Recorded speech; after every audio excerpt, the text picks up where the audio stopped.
En Israel se ha instalado la inestabilidad política del gobierno de Benjamín Netanyahu en el marco de la guerra en curso. Esta semana quedó diluido el gabinete de guerra tras la salida de Benny Gantz y sus socios más ultraderechistas exigen mayores medidas bélicas en Gaza. Mientras tanto, en las calles cientos de ciudadanos siguen protestando contra el Ejecutivo y piden más esfuerzos para traer a casa a los rehenes. Para analizar este tema y lo que está pasando en Israel, hoy conectamos con Farid Kahat, él es internacionalista, experto en Medio Oriente. Farid, bienvenido a Directo América. Buenos días, gracias. Farid, me gustaría empezar por el final, por la disolución del gabinete de guerra. ¿Tan insostenible es la situación militar en Israel para que Gantz finalmente decidiera salir de este gabinete? A ver, Gantz no discrepa esencialmente con la estrategia militar en Gaza, que es la que ha llevado a que Israel tenga ahora acusación de genocidio ante la Corte Internacional de Justicia y el propio Netanyahu acusaciones de crímenes de guerra y lesa humanidad del el fiscal de la Corte Penal Internacional. Las discrepancias de Gantz eran sobre otros dos temas. Uno, la conveniencia o no de un cese al fuego con Hamas que durase 6 semanas y pudiese prolongarse indefinidamente para permitir intercambio de rehenes. Y la segunda es que Gantz le exigió públicamente a Netanyahu un plan para el día después en Gaza que no implicase la reocupación del territorio por parte de Israel. Al no obtener una respuesta favorable en ninguna de estas dos demandas, es que Gantz decide renunciar. Creo que Netanyahu ha preferido asegurarse la mayoría parlamentaria que le permite seguir en el gobierno antes que mantener el presunto gabinete de unidad nacional. Precisamente, Farid, con esta disolución, Netanyahu da carpetazo a las aspiraciones de su socio más radical, Itamar Ben-Gvir, de entrar en ese gabinete que decidía sobre la guerra.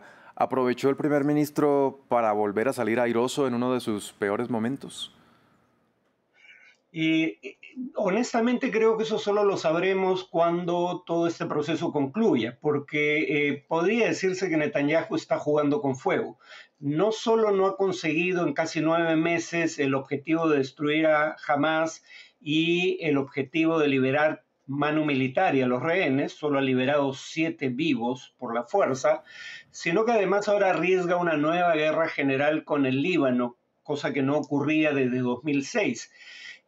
Si eso continúa y si la guerra en el Líbano se produce y el resultado como en 2006 no es el esperado por Israel, eso podría hacer su situación aún más precaria políticamente hablando. Por eso digo, esto va a depender de cómo concluya y eso no lo sabemos todavía. A propósito de lo que usted mencionaba hace un momento, habrá que esperar a ver qué sucede, pero ¿peligra realmente la coalición de gobierno de Netanyahu?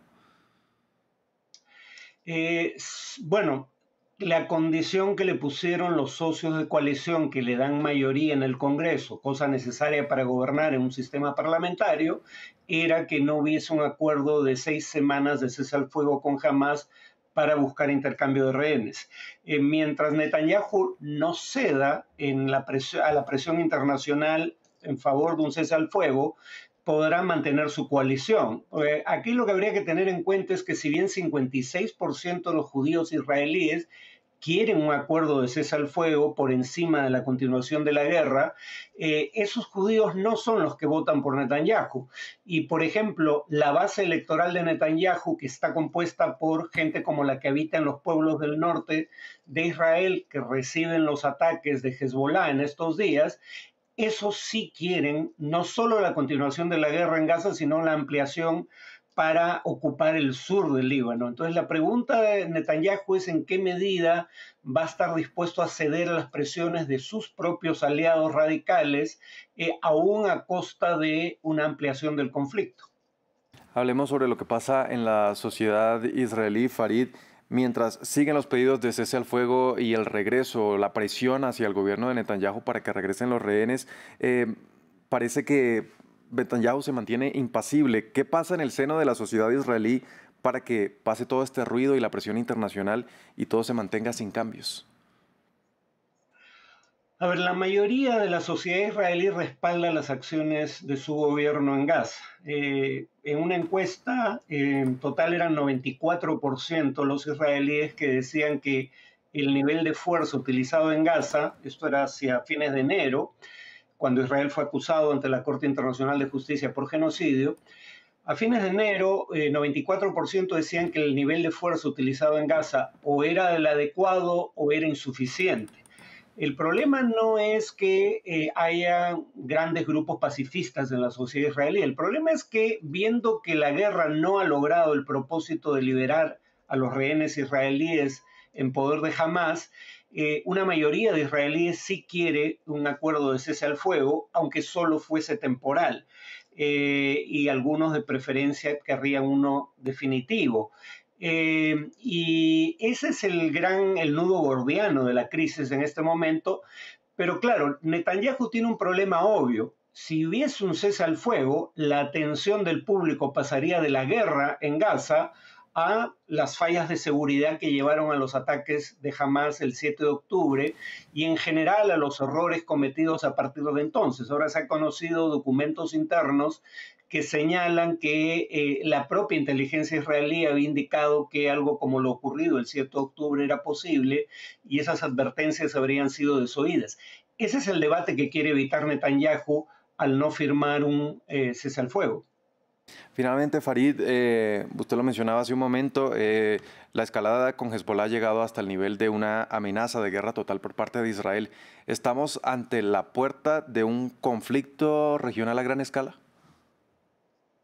A ver, presumo que en la economía, dado que la economía libanesa se ha reducido a la mitad respecto a su nivel de 2019 y está por empezar la temporada de, digamos, turismo en el Líbano, que es importante para la economía, la mayoría de libaneses no querría una guerra en este momento y probablemente Hezbollah tampoco.